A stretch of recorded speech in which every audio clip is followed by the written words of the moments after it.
بسم اللہ الرحمن الرحیم۔ السلام علیکم۔ دیوار شب بائی عالیہ بخاری۔ اچھا کیا، بوا عظمت کے چہرے پر پھیلی تناؤ میں کمی تو نہیں آئی، مگر پھر بھی سیدہ کو تھوڑا سا حوصلہ ملا تھا۔ بوا عظمت ایک بار پھر راشن کے تھیلے رکھتے ملازمین کو کچھ ہدایت دینے لگیں۔ سیدہ نے چند لمحے ان کے فارغ ہونے کا انتظار کیا۔ ہاں بتا، بات کیا ہے؟ انہیں شاید اس کی مسکینی پر تھوڑا سا رحم آ گیا۔ خالہ اس بار مجھے تھوڑی سی زیادہ امداد۔ امید بھری نگاہ سے ان کو دیکھتے ہوئے سیدہ نے جو درخواست پیش کرنا چاہی تھی بوا عظمت کی مصروفیت کے سبب مختصر کر دی۔ اصل میں اس مہینے میرے میاں کا کام ہی نہیں لگ سکا، چھوٹا الگ بیمار رہا ہے، مجھ پر بہت قرض چڑھ گیا ہے۔ اب تو اکیلی تو نہیں، یہاں تو سبھی کا ایک ہی رونا ہے۔ تجھے اگر زیادہ دلوا بھی دوں تو باقی ساری میری جان نوچنے کے لیے کھڑی ہو جائیں گی۔ بوا عظمت اس پر بڑی مصیبت سے متاثر ہونے کے موڈ میں نہیں تھی، اور ان کی مجبوری تھی بھی ایک حقیقت۔ ذرا فاصلے میں قطار میں بیٹھی عورتیں اس وقت بھی بڑی کینہ توز نگاہوں سے سیدہ کو دیکھ رہی تھیں، جو بوا عظمت سے کسی ساز باز میں مصروف تھی۔ مہربانی کر دو، اس کی آواز روندنے لگی۔ بوا عظمت سے اس کی آنسو بھری آنکھوں کی طرف دیکھا اور ہلکے سے بولی، اچھا جا کر اپنی جگہ بیٹھ، کرتی ہوں کوشش کہ کچھ الگ کر کے رکھ دوں۔ سیدہ کے دونوں ہاتھ تشکر کے احساس کے ساتھ بوا عظمت کے سامنے جڑے۔ بوا عظمت فوراً ہی دوسری طرف مڑ گئیں، مگر سامنے بیٹھی عورتوں کے لیے بھانپ لینا مشکل نہیں تھا کہ معاملہ پٹ گیا ہے۔ یہ تو ناانصافی ہے بوا، تمہاری جاننے والی اب پتہ نہیں کیا کیا رعایتیں لے لیتی ہیں، ہم بیچارے تو منہ دیکھتے رہ جاتے ہیں۔ کرخت چہرے والی ایک دبلی پتلی سی عورت نے، جس کی آواز بھی اس کی شکل کی مماثل ہی تھی، صدائے احتجاج بلند کرنے میں دیر نہیں کی۔ دو ایک نے فوراً ہاں میں ہاں ملائی۔ بوا عظمت نے کڑی نگاہ اس سب سے پہلے کہنے والے پر ڈالی۔ بیکار کا فساد اٹھانے کی ضرورت نہیں ہے، بیٹھنا ہے بیٹھو، ورنہ وہ راستہ ہے باہر کا۔ انہوں نے انگلی سے اشارہ کیا۔ کسے کیا دینا ہے یہ فیصلہ بیگم صاحبہ کرتی ہیں، ان کے سامنے زبان چلائی تو دوبارہ یہاں گھسنے بھی نہیں دیں گی۔ امداد بانٹنے والے دن بوا کے انداز میں رونت خود بخود آ جاتی تھی۔ سبھی کو بوا عظمت کے اختیارات کا اندازہ تھا، تو ان سے بگاڑ بھی منظور نہیں تھا، لہٰذا ان کی طرف سے دھیان ہٹا کے وہ سب اپنی جگہ پر واپس آ بیٹھی اور سب سیدہ کو گھور گھور کے دیکھ رہی تھی، جو ان کے خیال میں اس وقت سارے فساد کی جڑ تھی۔ بوا عظمت کا کام روز بروز مشکل ہوتا جا رہا تھا۔ بظاہر خدا ترسی کے طور پر شروع ہونے والے اس کام میں اب جھنجھٹ بڑھتے ہی جا رہے تھے۔ پہلے سڑک کے اس پار بنی کچی آبادی سے مستحق عورتیں چاند کی پہلی جمعرات کو عصر کے بعد زرتاج بیگم کے ہاتھ سے راشن کے تھیلے یا نقد رقم کے لفافے لے کر فارغ ہو جاتی تھی۔ اس وقت عورتوں کی تعداد اتنی زیادہ نہیں تھی، یا پھر لوگوں کو کار خیر کے اس سلسلے کے بارے میں علم ہی نہیں تھا۔ خاص طور پر بلوائے گئے پریس فوٹوگرافرز کی مہربانی سے یہ قصہ جلد ہی عام ہونے لگا، تو آنے والوں کی تعداد خود بخود بڑھنے لگی۔ ہر بار اتنے نئے چہرے ہوتے کہ یاد بھی نہیں رکھے جا سکتے تھے۔ بوا عظمت کو اپنے تمام تر سخت دلی کے باوجود سامنے آبادی سے آنے والی عورتوں سے ایک خاص طرح کا تعلق محسوس ہوتا تھا۔ ایک تو وہ لوگ بہت عرصے سے آ رہی تھی، دوسری پردیس میں ہونے کا حق۔ ان سب کی زبوں حالی بھی کنفرم تھی۔ سیدہ کو بھی وہ جب سے جانتی تھی جب سے ان سب کی زبوں حالی تو کنفرم تھی۔ سیدہ کو بھی وہ جب سے جانتی تھی جب سے اس کا پہلا بچہ ہونے والا تھا۔ دبلی پتلی بڑی بڑی آنکھوں اور گندمی رنگت والی سیدہ، جیسے دیکھ کر انہیں رحم کے بجائے غصہ آتا تھا کہ اتنی چھوٹی سی عمر میں اس کی شادی ہی کیوں کی گئی تھی آخر۔ لیکن پھر جب مانوسیت بڑھی اور انہیں سیدہ کی یتیمی اور خاندان والوں کی بے مہری کا علم ہوا، تو انہیں اس سیدھی سادھی لڑکی پر کچھ رحم آنے ہی لگا۔ اپنے بچوں کو خود سے لگائے ہوئے سمٹی سے ایک طرف بیٹھی رہتی اور سب سے آخر میں آگے بڑھتی۔ کئی بار ایسے ہوا تھا کہ اس کے لیے برائے نام ہی کوئی چیز بچتی، تب اس کے چہرے پر پھیلی مایوسی خود بتاتی تھی کہ وہ کتنی ضرورت مند ہے۔ ایسے میں کئی بار عظمت بوا کا دل چاہا تھا کہ زرتاج بیگم خود الگ سے اسے کچھ دے دیں، مگر وہ میدان صاف ہوتی ہی بڑی تیزی سے خود بھی یہاں سے اٹھ جاتی تھی۔ جنہیں امداد چاہیے وہ وقت سے پہلے ہی جا کر بیٹھیں، بعد میں رک کے میں عورتوں کی عادت خراب نہیں کرنا چاہتی ہوں۔ وہ بہت رکھائی سے اپنی بات کہتی تھی اور کس میں مجال تھی کہ اصرار کر سکے، مگر آج سیدہ نے پہلی بار ان سے کوئی درخواست کی تھی۔ بوا عظمت کا ذہن مستقل ہی سے دھیڑ بون میں تھا کہ وہ کس طرح زرتاج بیگم سے اسے کچھ فیور دلا سکے۔ بانٹنے پر جو ملازم کھڑے ہوتے تھے، ان کو زرتاج بیگم کی سختی سے تاکید ہوتی تھی کہ کسی کو بھی ایک سے زائد راشن کا بیگ نہ ملنے پائے، سو وہاں سے کچھ ملنے کا سوال ہی نہیں پیدا ہوتا تھا۔ زرتاج بیگم اب آ کر اس اونچی پشت والی کرسی پر بیٹھ چکی تھی اور عورتیں باری باری آ کر ان کے دوسری طرف کھڑی روزی کے ہاتھ سے سامان پکڑ رہی تھیں۔ زرتاج بیگم ہر تھیلے کو محض انگلی سے چو دیتی اور لینے والے کے سر تشکر کے مارے اور بھی جھک جاتا۔ سلام کرتی، پچھلے قدموں پر ہٹتی تو دوسری آگے آتی۔ ایک ایک کر کے رش کم ہو رہا تھا۔ عظمت بوا نے سیدہ کو بھی آگے بڑھتے دیکھا اور جب وہ روزی کے ہاتھوں سے سامان لے رہی تھی تو اس نے بڑی امید نگاہوں سے بوا عظمت کی طرف دیکھا، مگر وہ دانستہ نگاہ چرا گئی۔ زرتاج بیگم کے موڈ کا کوئی بھروسہ نہیں تھا۔ خوش مزاجی اور نیک دلی کا جو مظاہرہ وہ لوگوں کے لیے کرتی تھی وہ بس وقتی طور پر ہی ہوتا تھا۔ گھر کے ملازمین اور قریب ترین لوگوں میں سب ہی ان کی بد مزاجی اور بد زبانی کا شکار تھے۔ سیدہ کو بوا عظمت کے رویے سے مایوسی ہوئی، تب ہی وہ پیچھے ہٹی تو زرتاج بیگم کو سلام کرنے سے زیادہ کچھ بھی نہیں کہہ سکی۔ انہوں نے معنی خیزی سے ٹیڑھی نظر سیدہ پر ڈالی، مگر اس کے بعد عورت آگے بڑھ کر ان کی قصیدہ خوانی شروع کر چکی تھی۔ اللہ آپ کے مال اور عزت میں ہزاروں گنا اضافہ فرمائے، آپ کو لمبی عمر عطا کرے، آپ کی غریب پروری کا اجر۔ بیگم زرتاج کے چہرے پر بڑی آسودہ سی مسکراہٹ پھیلنے لگی۔ بس بس، اوروں کو بھی آگے آنے دو۔ مربیانہ انداز میں انہوں نے اسے پیچھے ہٹنے کا اشارہ کیا۔ وہ جلدی جلدی الٹے پیروں واپس ہوئی، مگر اس کی دعائیں آنے والوں کی دعاؤں میں بھی شامل ہو رہی تھیں۔ بوا عظمت کو کبھی کبھار اپنے ذہن پہ بڑا بوجھ سا محسوس ہونے لگتا تھا۔ 2 وقت کی روٹی اور سر چھپانے کے لیے چھت کا آسرا کہیں بھی کام کر لیتی تو مل جاتا، یوں ساری عمر کی اس تذلیل کا حصہ تو نہ بننا پڑتا۔ برآمدہ تقریباً خالی ہو چکا تھا۔ عورتیں آگے پیچھے چلتی ہوئے گیٹ کی طرف جا رہی تھیں۔ سیدہ ابھی بھی سیڑھیوں کے پاس کھڑی تھی۔ اب کوئی رہ تو نہیں گیا بوا؟ زرتاج بیگم کے پاس میں شاید ابھی کوئی چیک باقی رہ گیا تھا۔ بوا عظمت کو کچھ ایسا ہی لگا۔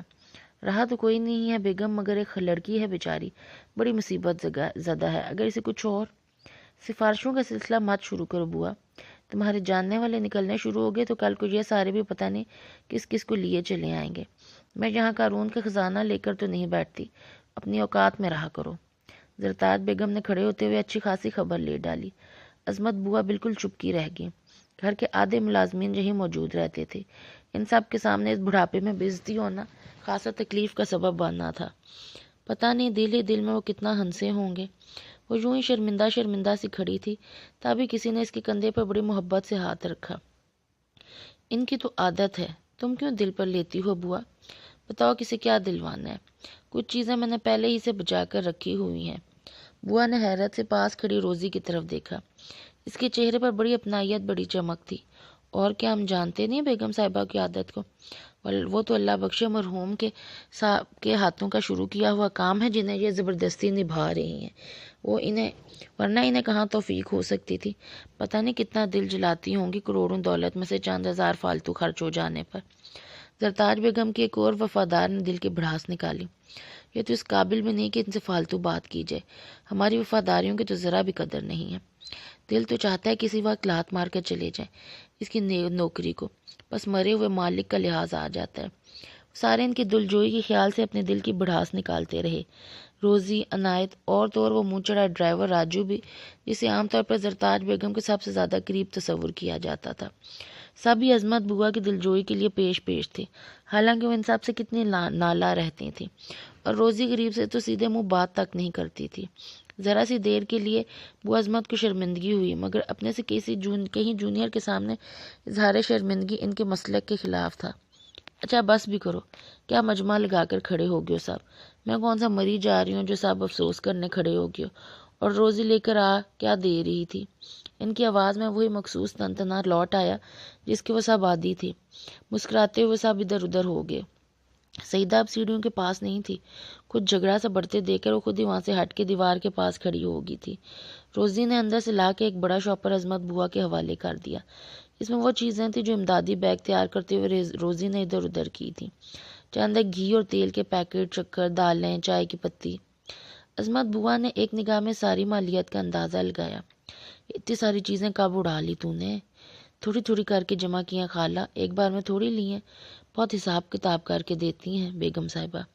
روزی نے جھیمتے ہوئے صفائی پیش کی۔ ابھی بھی ان سب کی محبت کا ایک نیا تجربہ نہ ہوا ہوتا تو نہ جانے اس بے ایمانی پہ اس کا کیا حشر کرتی، لیکن اس وقت ذرا سا جھڑک کے رہ گئی۔ کیا ضرورت ہے ایسی بے ایمانی کی؟ لوں گی خبر کسی وقت تیری اچھی طرح۔ آخر کرتی کیا ہے تو ان سب کا؟ روزی کھلکھلا کر ہنس پڑی۔ تھوڑے سے پیسے بنا لیتی ہوں بوا، ادھر ادھر بیچ کر جو پیسے ملتے ہیں ان سے تھوڑے سے شوق پورے کر لیتی ہوں، اور کیا؟ اس کا حلیہ اس کے بیان کا گواہ تھا، ہاتھ میں میچنگ چوڑیاں، artificial jewellery, clip, nail polish. عمر کے تقاضے خواہشات پر بند نہیں باندھنے دیتے تھے، وہ بھی اپنے شوق پورے کرنے کے لیے جو ہربا سمجھ میں آتا کرتی تھی۔ بوا عظمت نے کسی وقت فرصت سے اسے سمجھانے کا ارادہ باندھا اور شاپر اٹھا کے سیدہ کی طرف بڑھی۔ لے سنبھال، اور آئندہ خبردار جو مجھ سے کسی ایسی امیدیں باندھی۔ میں کون سی گورنر لگی ہوئی ہوں یہاں، معمولی سی نوکرانی، اوقات ہی کیا ہے میری۔ باوجود ضبط کی ان کی آواز روندنے لگی۔ سیدہ نے حیرانگی سے ان کی طرف دیکھا۔ یہاں ان سب پر بوا عظمت کی بالادستی کا گہرا سکہ جمع ہوا تھا۔ اب یہاں مت ٹھہر اور نہ ہی کسی سے بات کرنے کی ضرورت ہے۔ اچھی طرح سے چادر کے اندر کا سامان کو خود پر قابو پا کے انہوں نے جلدی جلدی چند نصیحتیں کی۔ بوا، سیدہ کے دل کو ان کی آواز میں اتری نمی دکھ دے رہی تھی۔ مجھے معاف کر دیجیے گا، میں نے آپ کو بڑی پریشانی میں ڈالا۔ آپ کا یہ احسان سن لیا نا، بس اب چلی بھی جا۔ اور جیسے میں نے کہا ہے ویسے ہی۔ انہوں نے اسے وہاں سے روانہ کر کے چھوڑا۔ جب تک وہ گیٹ سے نہ نکلی وہیں کھڑی سے دیکھتی گئی۔ سڑک کی دوسری طرف خاصا ہٹ کر ریل کی پٹری گزرتی تھی۔ سیدہ کا گھر اس کے ساتھ آباد کچی بستی میں تھا۔ جب تک وہ باہر آئی اس کے ساتھ آئی عورتیں سڑک پار کر کے دوسری طرف جا چکی تھی۔ کیا ہوا سیدہ، پیچھے کیوں رہ گئی ہے؟ وہیں سے چلا کر خالہ نے پوچھا تو وہ جلدی سے بہانہ بنا گئی۔ کچھ نہیں خالہ، چپل ٹوٹ گیا اس لیے تیز نہیں چلا جا رہا۔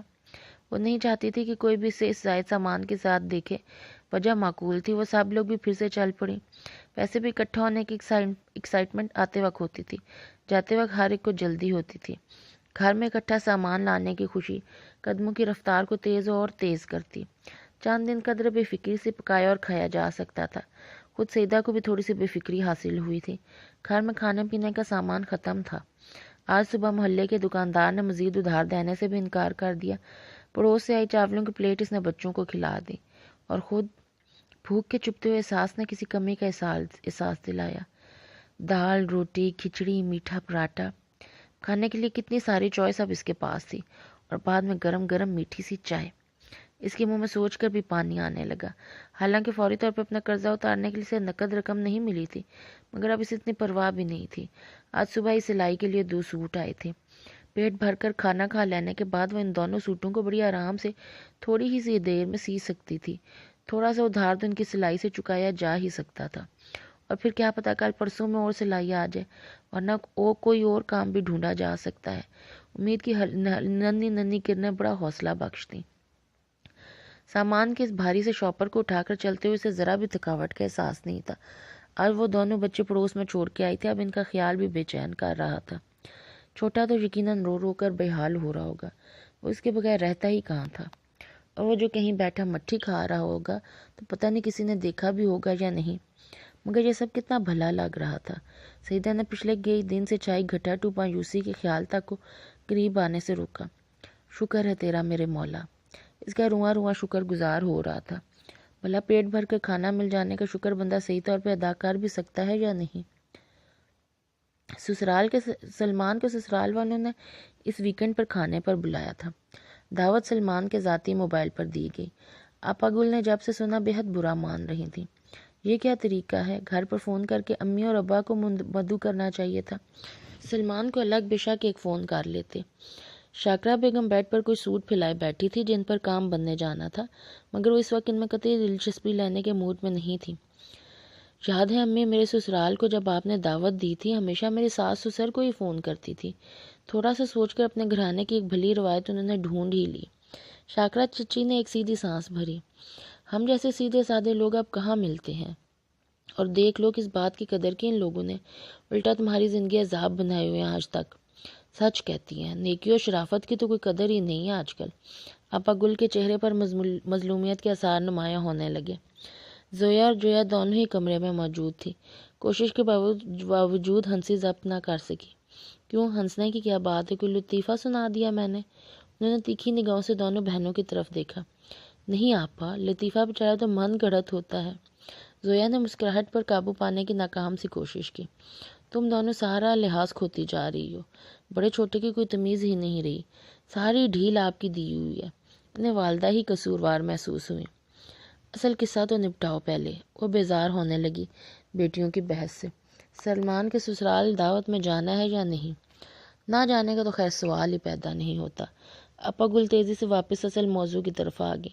اگر نہیں جانا نہیں رکھیں گے تو پھر وہ لوگ ہمیں بالکل بھی اہمیت دینا چھوڑ دیں گے، ہم سب کو ہی چلنا ہوگا۔ میں تو نہیں جاؤں گی۔ خیر، جویا کا انداز بڑا فیصلہ کن تھا، اور میں بھی۔ زویا بھی اس کے ساتھ تھی۔ اپا گل کو ہمیشہ یہی شبہ رہتا ہے کہ ان دونوں میں بڑا پکا گٹھ جوڑ ہے، ایک سی صلاح اور ایک فیصلہ۔ اس طرح 1.5 انچ کی مسجد بنائی رکھو گے تو کل کو زوبیا کے ساتھ کیسے ایڈجسٹ کرو گی تم دونوں؟ ہونے والی بھابھی ہے، اس کے ساتھ دوستی بڑھانے کی کوشش کیوں نہیں کرتی ہو؟ اپنی خفگی کو بلا کر انہوں نے چھوٹی بہنوں کو سمجھانے کا فریضہ نبھانا چاہا، مگر وہ دونوں زوبیا کی طرف سے کسی خوش فہمی میں مبتلا نہیں تھی۔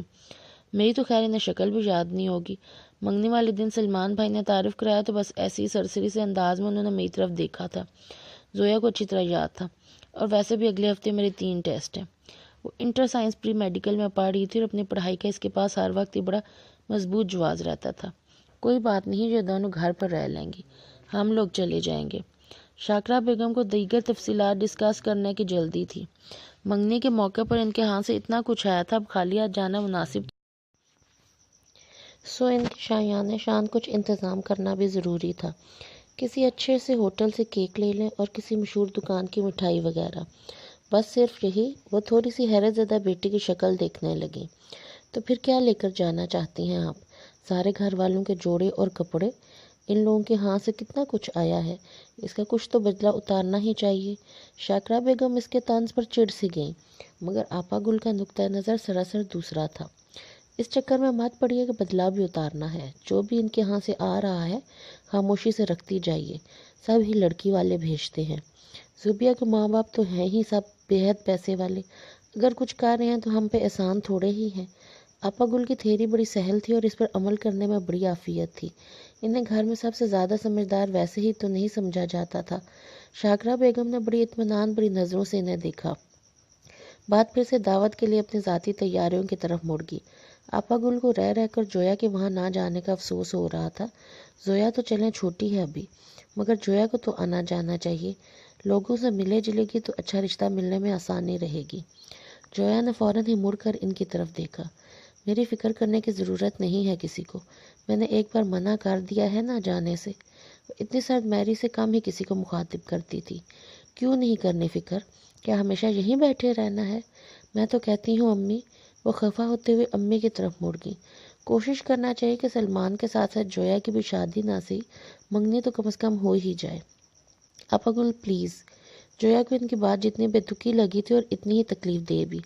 غلط نہیں کہا ہے میں نے، سلمان کی شادی اچھے گھرانے میں ہو رہی ہے تو اب آگے تم دونوں بہنوں کے لیے بھی کچھ نہ کچھ اچھا ہی ہونا چاہیے۔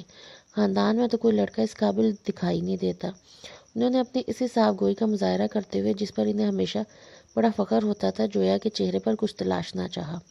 آخر آپ لوگ خاندان والوں کے پیچھے کیوں پڑ گئے؟ کسی نے آج تک آپ کو کوئی تکلیف دی ہے کیا؟ تمہیں کیوں اتنا برا لگتا ہے؟ آپا گل اس کی چڑچڑاہٹ کو بڑی معنی خیز نظروں سے دیکھا۔ ان کی ایکس رے لیتی ہوئی نگاہوں کو برداشت کرنا آسان نہیں ہوتا تھا، اور اب جب سے انہیں یہ خبر ملی تھی کہ وہ کالج کے گیٹ پر معاذ اور ربیہ کے ساتھ خوشگپیاں کرتی ہوئی پائی گئی تھی، وہ یوں ہی بات بھر پر اسے کریدنا شروع کیے ہوئے تھی۔ ان کی تسلی کے لیے وہ کوئی جواب بھی نہیں دینے پائی تھی کہ کمرے کا دروازہ کھول کر سلمان اندر چلا آیا۔ اس کے چہرے پر بڑی مسکراہٹ تھی۔ کیا ہو رہا ہے بھائی، بڑی رونق ہے۔ آج کل وہ بڑے خوشگوار موڈ میں رہتا تھا، بڑی دیر سے کمرہ بند کے زوبیا سے باتیں کرتا رہتا تھا، تو اس وقت اور بھی خوشگواریت طاری تھی۔ تمہارے سسرال والوں کی دعوت کی تیاری ہے اب تو؟ آپا گل نثار ہونے والی انداز میں بولی۔ کیا آپ لوگ بھی ان کی دعوت کرنے کا پروگرام بنا رہے ہیں؟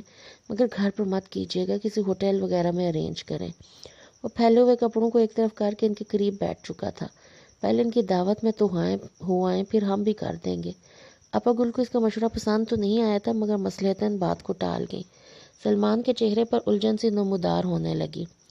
زوبیا کے گھر کب دعوت سے ہے تو صحیح۔ آپا گل کی آواز لڑکھڑائی۔ امی آپ نے ہی تو بتایا تھا۔ وہ کنفیوز سی ہو کر شاکرہ چچی کی طرف دیکھنے لگی۔ مجھے کون سا ان کے ہاں سے فون آیا تھا؟ اسی نے آ کر اطلاع دی تھی کہ اس اتوار کو زوبیا کے گھر دعوت ہے۔ وہ جھنجھلا کر بیٹے کی طرف دیکھنے لگی۔ تو وہ تو انہوں نے صرف مجھے بلایا ہے، سارے گھر کو انوائٹ تھوڑی کیا ہے۔ سلمان نے لاپرواہی سے صورتحال واضح کی تو لمحے بھر کے لیے تو بڑی خاموشی سی چھا گئی۔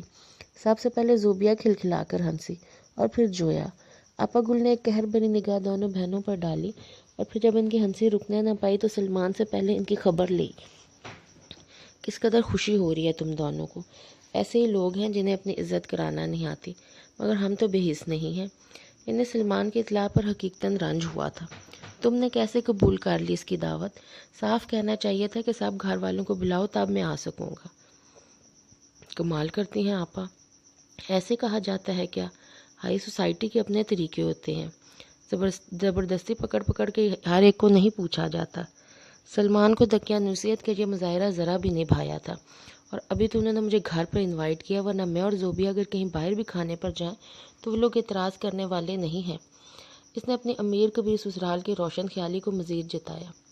وہ نہیں کرتے ہوں گے اعتراض، مگر ہم تو 100 بار کریں گے۔ ہمارے اپنے قاعدے قانون ہیں جن کی پاسداری بھی کرنی ہے۔ شاکرا چچی نے خاندانی پن کا مظاہرہ کرنا چاہا، مگر سلمان نے بے ساختہ ان کے آگے ہاتھ جوڑ دیے۔ پلیز امی، میرے لیے اب اس طرح کے مسئلے کھڑے نہ کریں۔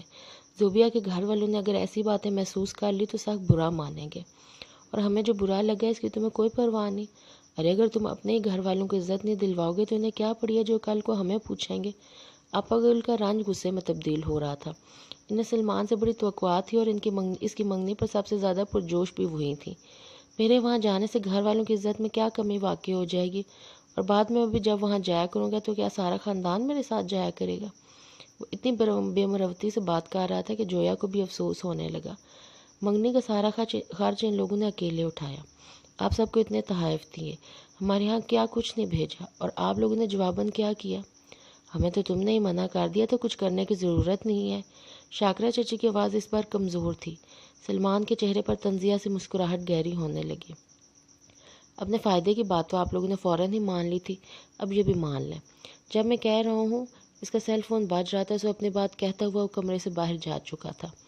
یہ تو ابھی سے ہی بدل گیا امی، شادی کے بعد تو خدا ہی حافظ ہے۔ دیکھا کیسے بے مروتی سے بات کر رہا تھا؟ اپا گل نے مایوسی سے شاکرا چچی کی طرف دیکھا جو ابھی تک دروازے کی طرف ہی دیکھ رہی تھی۔ کیا کہہ سکتے ہیں؟ انہوں نے ٹھنڈی سانس لیتے ہوئے بیڈ پر پھیلے کپڑوں کو ہاتھ سے دوسری طرف کیا۔ ان کو تو سمیٹ کر رکھ دے جویا، ابھی تو دل برا ہو رہا ہے بہت۔ تکیہ بیڈ کے پشت سے لگا کے وہ نیم دراز ہو گئی۔ مجھے تو بتائیں میں کیا کروں؟ آپا گل روحانسی ہونے لگی۔ 3 دن سے سسرال میں ایک ایک کو بتا چکی ہوں کہ اتوار کو سلمان کے سسرال میں دعوت پر جا رہی ہوں۔ میاں الگ مذاق اڑائیں گے آپ؟ ان کی پریشانی بھی فطری تھی۔ لانڈری سے استری ہو کر آئے کپڑے شامہ سیدھی نانی کے کمرے میں ہی پہنچاتی تھی، وہاں سے پھر الگ الگ کر کے سب کی الماریوں میں رکھتی تھی۔ ایک صرف خیام کی الماری کو کھولنے کی ممانعت تھی، جس کی سختی سے تاکید تھی کہ اس کی الماری کو شامہ ہاتھ نہ لگائے، بلکہ اسے الماری ہی نہیں، اسے شامہ کے ہاتھ سے اپنا کوئی بھی کام کروانا پسند نہیں تھا۔ صبح کی چائے سے لے کے رات کے کھانے تک کا فریضہ شامہ ہی سر انجام دیتی تھی، مگر ان کے ہاں سے باہر سے کھانا کھانے کا سلسلہ بھی زوروں پر رہتا تھا۔ گلی میں ایک سے بڑھ کر ایک کبابیے موجود تھے، کوئلے پہ سینکتے تکے کبابوں سے اٹھتی خوشبو راستہ چلنے والوں کی قدم تھام لیتی تھی۔ آگے چلیں تو پوری چھولے، نہاری، سیرے کا ایک کٹا کٹ۔ نانی ستارہ جان و ہمشیرہ کا گھرانہ کھانے پینے کا سدا سے شوقین تھا۔ قیام کے لیے یا تو خود اپنی نگرانی میں کھانے کی ٹرے لگواتی تھی جو خود وہ بڑے حال میں برجمان ہوتی، تو گیتی آرا کے سپرد قیام کے کام ہوتے، کھانا، چائے، کپڑے، استری۔ گھر میں اس کے علاوہ کسی کو فرصت بھی نہیں تھی، ہر شخص مصروف، اور مصروفیت بھی چھوٹے بڑی، اتنے خانوں میں بٹی ہوئی کہ شمار مشکل۔ اسے لے دے کے صرف ایک کالج ہی جانا ہوتا تھا، باقی کسی کام کی تو وہ تھی ہی نہیں۔ جب چھوٹی تھی نگینا نے بہت کوشش کی وہ کم از کم سور کی پہچان تو سیکھ لے، مگر اتنی کن ذہن کے 2-3 ماہ سر کھپانے کے بعد بھی ماسٹر نے خود ہاتھ جوڑ کر اٹھ کھڑے ہوئے۔ رقص کی تربیت کے لیے بھی وہ انتہائی ناموزوں ٹھہری تھی۔ فی زمانہ فلم میں رقص کا جتنا بھی رواج چل پڑا ہو، ان کا گھرانہ پشت ہا پشت سے چلنے آنے والی اپنی کلاسیکل کی روایت پہ نازاں تھا۔ نانی ستارہ بتاتی تھی کہ ان کے والدہ کے زمانے میں بھی اس بات کی سختی سے احتیاط کی جاتی تھی کہ گھر میں کوئی ایسی ملازمہ بھی نہ رکھی جائے جس کو کلاسیکل سے ذرا بھی شدھ بدھ نہ ہو۔ اس وسیع و عریض مکان کی ساجھیدار گل رخ اور گلناز بھی بعد میں چاہے دوسری مصروفیت میں پڑی، ابتدا میں اپنی روایت کو برقرار رکھتے ہوئے انہوں نے بھی رقص میں ہی عبور حاصل کیا تھا، اور وہ پٹاخہ الماس گو ابھی منظر عام پر نہیں تھی، مگر بہت چھوٹی عمر سے زیر تربیت تھی۔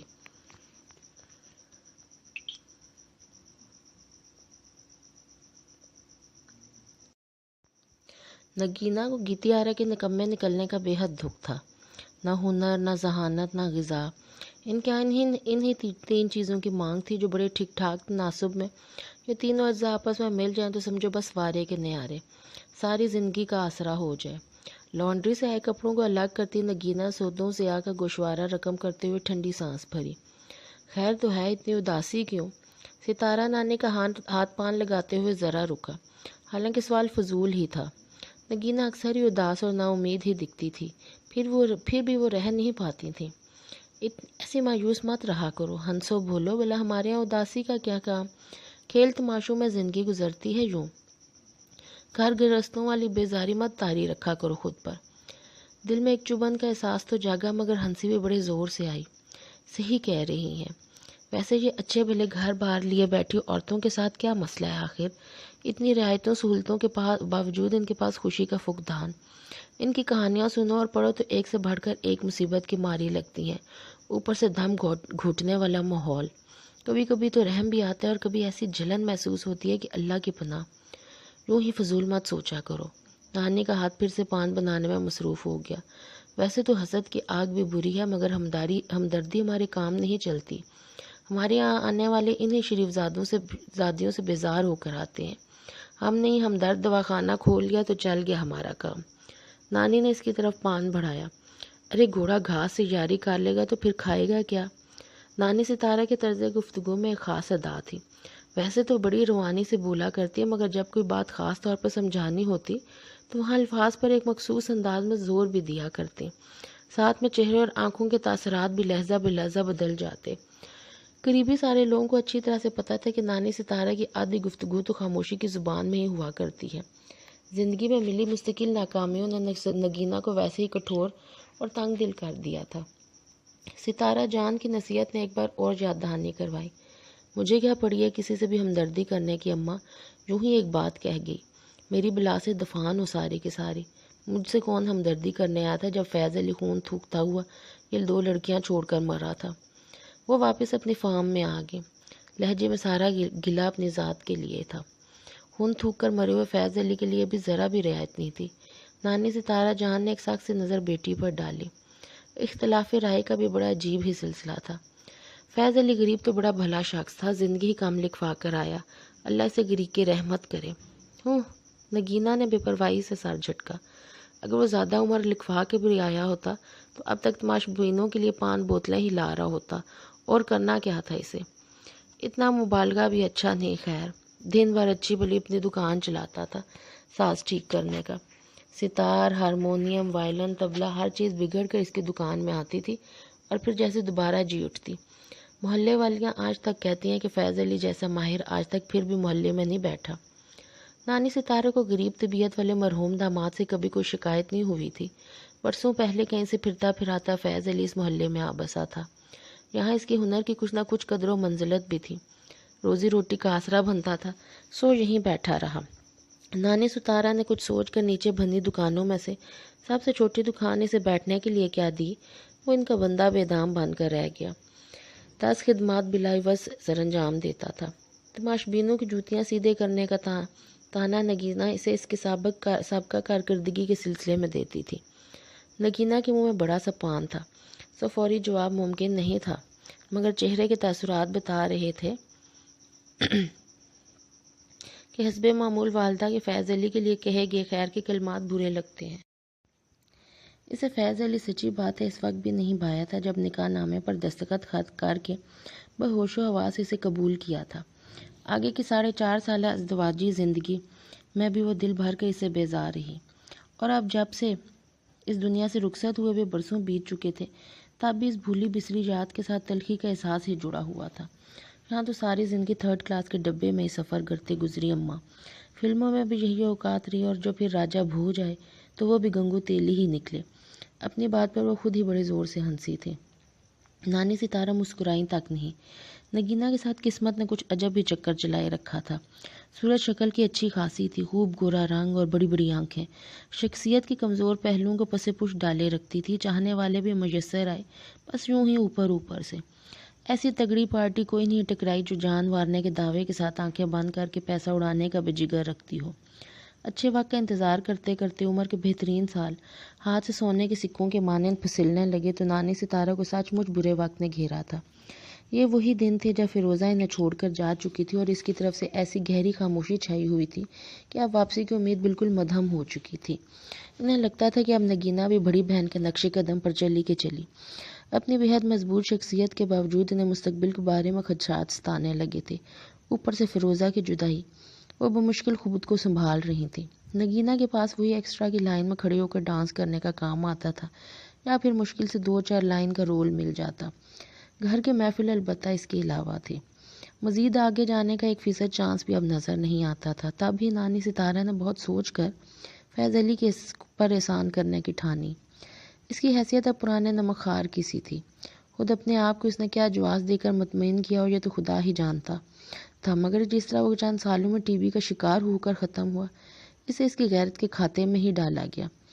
کھلے دبے لفظوں میں اب بھی کبھی کبھی یہ بات کہی جاتی تھی کہ فیض علی کے بے شک منہ میں زبان نہیں تھی، مگر غریب نگینہ کے طرز زندگی کو دل پر لے گیا تھا۔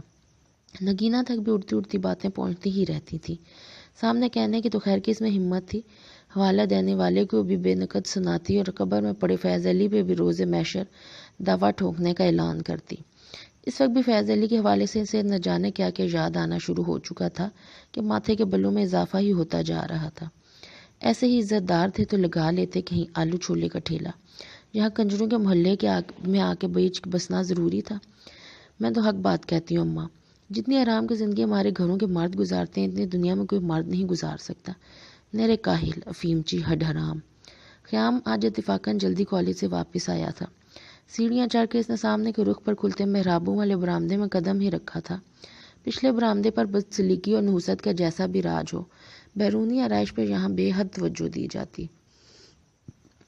محرابوں پر سفید اور کاسنی جالی کے دوہرے پردے بڑے اہتمام کے ساتھ اطراف میں بندھے رہتے تھے۔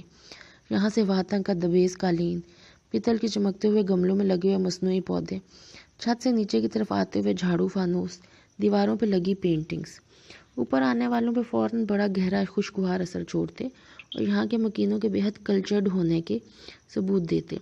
ہر شخص چند لمحے یہاں رک کر ستائشی نظروں سے سارے اہتمام کو نظر بھر کر ضرور ہی دیکھتا تھا، پر اس نے آج تک اس سب کو دیکھنے کی ضرورت ہی نہیں سمجھی تھی۔ اسے آج تک پتہ نہیں چلا تھا کہ پیتل کے گملوں میں لگے مصنوعی پودے کون سے ہیں، دیواروں پہ کتنی اور کیسی پینٹنگز ہیں، یا اوپر سے لٹکتے ہوئے جھاڑ فانوس کیسی سحر انگیز روشنیاں بکھیرتی ہیں جو نیچے سے گزرنے والوں کے قدم تھامتی ہیں۔ وہ تو یہاں سے اس تیزی سے گزرتا تھا جیسے لمحے بھر کی بھی دیر اسے پتھر کا بنا دے گی۔ یہاں سے گزرنا اس کی مجبوری تھی۔ باہر سے آنے جانے کا یہی ایک راستہ تھا۔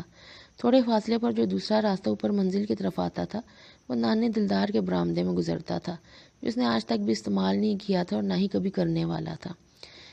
اس کی خالہ نگینہ جس وقت یہاں بسنے والے مردوں کی خوشبختی کا ذکر کر رہی تھی، قیام اس وقت شاہی برآمدے میں داخل ہوا تھا۔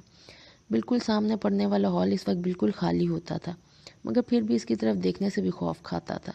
کبھی کبھی تو اس کا دل چاہتا تھا کہ کاش کچھ ایسا ہو جاتا کہ وہ سڑک سے سیدھا اپنے کمرے میں پہنچ جایا کرتا، نہ گلی، نہ سیڑھیاں، نہ یہ برآمدہ، مگر ایسا کچھ بھی نہیں تھا۔ پچھلے رہائشی حصے کی طرف جانے کے لیے سارے مقام اس کی زندگی میں روز اسی طرح طے شدہ ترتیب کے ساتھ پوری پابندی کے ساتھ آتے تھے۔ نیرے کاہل، افیمچی، ہڈ حرام، اس نے نگینہ خالہ کو کہتے سنا۔ اوپر سے کھانے کو ترنے والے جیب پیسوں سے بھری ہوئی استری کلف والے کپڑے پہن کر ایسے پاؤں رکھتے ہیں جیسے زمین پہ سارا دن بڑی حلال کی کمائی کر کے آئے ہیں۔ خیام کھلے ہوئے دروازے سے محض چند قدم کے فاصلے پر ٹھٹک کر رکا۔ نگاہ خود بخود اپنی پینٹ کی جمی جمائی کریز پر گئی اور دھیان پیسوں سے بھرے والیٹ پر۔ عورتیں ساری عمر ہڈیاں گلاتی ہیں، مگر ان کا کیا جار ہے، ایک ذرا سی آنکھ ہی تو بند رکھنی ہے، بدلے میں سارا مفت کا عیش آرام میسر ہے، بے غیرت کہیں کے۔ خیام کو اپنی ہتھیلیاں گیلی ہوتی محسوس ہوئی۔ نگینہ کے لہجے کی حقارت نچلے سے بھی نچلے درجے کو چھو رہی تھی، حالانکہ وہ خود بھی کبھی اپنے آپ کو اپنی نگاہ میں باعزت قرار نہیں دے پایا تھا، مگر یہ انکشاف کہ وہ جو اس ساری ذلت خواری کے اصل ذمہ دار ہے، ان کی نظر میں اس کی اوقات کا کیا عالم ہے، بڑا عجیب سا احساس لیے ہوئے تھا۔ ستارہ نانے بھی کچھ کہہ رہی تھیں، مگر خیام نے صرف وہی سنا جو نگینہ کی زبان کہہ رہی تھی۔ فیض علی کون سا الگ تھا، مرتا نہیں تھا تو ساری عمر یہیں گھٹنے سے لگا بیٹھا رہتا، بیکار کا بوجھ۔ وہ جو کچھ بھی کہی تھی خالو فیض علی کے حوالے سے کہی تھی۔ اس نے یہ بات خود کو بڑی دقت کے ساتھ سمجھانی چاہیے، اور وہ خالو فیض علی نہیں ہے، اور نہ ہی وہ ساری عمر اس کیٹیگری میں رہنا ہی چاہتا ہے جس پر اس وقت خالہ نگینہ کی پھٹکار بھاڑ رہی ہے۔ کالج فائل اور ابھی ذرا دیر پہلے فوٹو اسٹیٹ کرائے نوٹس کے پلندے پر خیام کی گرفت لاشعوری طور پر سخت ہوئی۔ ان سب میں شامل نہیں تھا، اس کی گواہی ہاتھ میں تھمی یہ کتابیں تھیں۔ اس نے اپنے معتبری سے اہم ترین ثبوت سے شاید مورل سپورٹ لینا چاہیے، پھر بھی خالو فیض علی سے محسوس آنے والی مشابہت اور گہری ہو رہی تھی۔ ہاتھوں میں کتابوں کی جگہ کوئی ٹوٹا ہوا ساز تھما دو تو ہو بہو وہی۔ اسے یک ایک عجیب سے خوف گھیرنے لگا، ایسے جیسے خالو فیض علی بالکل قریب ہی کہیں موجود ہو، بہت قریب، اتنے کہ وہ اسے خود کو چھوتے ہوئے محسوس ہو رہے تھے۔ کیا خبر ان کی روح اب بھی سجائے برآمدے میں تابیداری کے ساتھ گھومتی ہو۔ خوف کی ایک سرد سی لہر اس کے پورے وجود میں دوڑی۔ وہ خود فلمیں نہیں دیکھتا تھا، مگر کالج میں لڑکوں کی زبانی ہارر فلموں کے مخصوص موضوع پہ باتیں بہرحال کانوں میں پڑتی ہی رہتی تھی۔ اندر ابھی بھی گفتگو جاری تھی۔ خیام کا دھیان اب اس طرف نہیں تھا۔ وہ جلد از جلد جہاں سے ہٹ جانا چاہتا تھا، مگر پکڑا گیا۔ خیام، نانی کی آواز میں وہی مخصوص سا لاٹ تھا جس کا وہ نہ چاہتے ہوئے بھی عادی ہو چکا تھا۔ جی، اسے دروازے میں رکنا پڑا۔ السلام علیکم، آج کالج سے جلدی چھٹی ہوگی بیٹا؟ سلام کے جواب کے ساتھ ہی انہوں نے پوچھ لیا۔ جی۔ نانی کے تجربہ کار نگاہوں نے دور سے ہی کسی گڑبڑ کو بھانپا۔ نانی نے اسے قریب بلایا، مگر وہ یہ کہتا ہوا بڑھ گیا، مجھے تھوڑا سا کام ہے، پڑھائی کرنی ہے۔ نانی کا شبہ یقین میں بدلا، کر لینا پڑھائی، یہاں ذرا 2 منٹ میرے پاس آ کے بیٹھو۔ خیام ابھی بھی دروازے میں جمع کھڑا تھا۔ نگینہ نے ذرا ناگواری سے اس کی طرف دیکھا۔ آئے ہائے، کیسا دل ہے تیرا خیام، اماں اتنی محبت کرتی ہیں تجھ سے اور تو ان کی ذرا سی بات بھی ماننے میں اتنی دیر لگاتا ہے۔ وہ چپ چاپ آ کر نانی کے پاس بیٹھ گیا۔ اتنے میں اپنا پاندان آگے سے سرکا چکی تھی۔ یہ ہاتھ کیوں اتنے ٹھنڈے ہو رہے ہیں، طبیعت تو ٹھیک ہے؟ ستارہ نانی نے اس کا ہاتھ تھام کر تسلی کے ساتھ اس کے چہرے کی طرف دیکھا جہاں پسینے کے قطرے چمک رہے تھے۔ کیا ہوا، کسی سے لڑائی ہوگی کیا؟ وہ سوال پر سوال کیے جائے تھے۔ ضرور زرینہ کے بھتیجوں نے کچھ کہا ہے، وہی آئے دن فساد مچائے رکھتے ہیں گلی میں، ابھی بلواتی ہوں، ایسی خبر لوں گی کہ بخت شامہ۔ خیام کو جب لگا کہ وہ پڑوس والی زرینہ آپا کو بلوانے بھیجنے والی ہیں تو انہیں روکنا ہی پڑا۔ کوئی لڑائی نہیں ہوئی ہے، میں تو سیدھا کالج سے آ رہا ہوں۔ تو پھر اتنے پسینے کیوں آ رہے ہیں، ابھی تو ٹھیک سے گرمی بھی شروع نہیں ہوئی۔ وہ اسے قریب بٹھا چکی تھی اور اب دوپٹے سے اس کا چہرہ صاف کر رہی تھی۔ نانی کے دوپٹے میں سے بڑی دل فریب سی خوشبو آتی تھی، دھیمی دھیمی مسحور کن سی۔ وہ ہمیشہ عطر کا استعمال کرتی تھی، پر کون سا، یہ اسے خبر نہیں تھی۔ ایسے ہی گھبراہٹ ہو رہی ہے، نظر لگی ہے اسے، تیار ہو کر جب صبح کالج جاتا ہے تو ماشاءاللہ ہر ایک کی نظر اس پر اٹھتی ہے۔ سخت دن نگینہ کو بھی اس یتیم جسیر بھانجے پر کبھی کبھار پیار آ ہی جاتا تھا۔ شامہ، اس نے مڑ کر نانی کے پکار پر آئی شامہ کی طرف دیکھا۔ جا گیتی جا سنجل سے کہہ کہ ایک جگ میں شربت بنا کے لائیں، خیام کی طبیعت ٹھیک نہیں ہے۔ اچھا جی، وہ خوشی خوشی فوراً ہی مڑی۔ اسے بالکل بھی برا نہیں لگتا تھا کہ خیام کو اس کا ہاتھ اپنے کاموں میں لگنا برا کیوں لگتا ہے، اس لیے تو ایک طرح سے اچھا ہی تھا کہ اس بہانے کچھ کاموں سے جان چھوٹی رہتی تھی۔ کچھ بات کیا کر خیام، ایسے غیروں کی طرح کٹا کٹا کیوں رہتا ہے؟ بڑی محبت سے اسے کہتی ہوئے نگینہ کے وہم و گمان میں ابنیتا کے خیام کی ابتری کی فی الوقت وہی اکیلی ذمہ دار ہے۔ اس نے ذرا سی نگاہ جھکا کر نگینہ کی طرف دیکھا۔ بےحد گورے رنگ پر ڈارک لپسٹک اور آنکھوں پر نیلا آئی شیڈ، اسے ہمیشہ وہ بہت عجیب سی دکھتی تھی۔ کم از کم اس گلی سے باہر وہ جتنی عورتوں کو دیکھتا تھا ان میں سے کوئی بھی اس جیسی نہیں تھی۔ بازاروں میں گلیوں میں گوری کالی زرد عورتیں خوشحال نظر آنے والی تو ایک طرف، شکن آلود چادروں اور گھسی ہوئی چپلوں والی عورتیں جو شام ڈھلے دور سڑک پر لائن سے کھڑے سبزیوں کے ٹھیلے پر دن بھر کی باسی سبزی پر ایک ایک پیسے کے لیے بھاؤ تاؤ کرتی دکھائی دیتی تھی، ان میں بھی کیسی تمکنت سی دکھتی تھی۔ یہاں کی ہنگامہ رائی سے بچ کر جب وہ روڈ ماسٹری پر مجبور ہوتا تو ایسے ہی تکلیف دہ تجزیے کیے جاتا، قدم قدم پر خود سے شرمندگی ہوتی۔ خیام کی نظریں دوبارہ جھک چکی تھی۔ شربت کا جگ کون اٹھا کے لایا تھا اسے نہیں پتا تھا، اسے تو بس نگینہ خالہ کے ہاتھ نظر آ رہے تھے جن میں کتنی ہی انگوٹھیاں تھیں۔ یہ لو پی لو، میرا دل نہیں چاہ رہا۔ اس کی حرکت اتنی غیر متوقع تھی کہ نگینہ کے ہاتھ میں تھما گلاس چھلک ہی گیا۔ چادر کا سرا اور قالین دونوں پہ شربت گر گیا۔ یہ کیا طریقہ ہے، کوئی تمیز ہے کہ نہیں؟ نہیں ہے مجھے تمیز، اور آپ پہلے خود تو سیکھ لیں پھر دوسروں کو کہیے گا۔ یہ کہتے ہوئے وہ وہاں سے بھاگ گیا۔ پیچھے نانی ستارہ آوازیں دے رہی تھیں۔ برآمدے میں اب سناٹا نہیں تھا، گھنگھروں کی آواز بتا رہی تھی کہ سندر اور الماس کے رقص کا سبق شروع ہو چکا ہے۔ قیام نے تو ایک ٹھوکر کے ساتھ اپنے کمرے کا دروازہ کھولا۔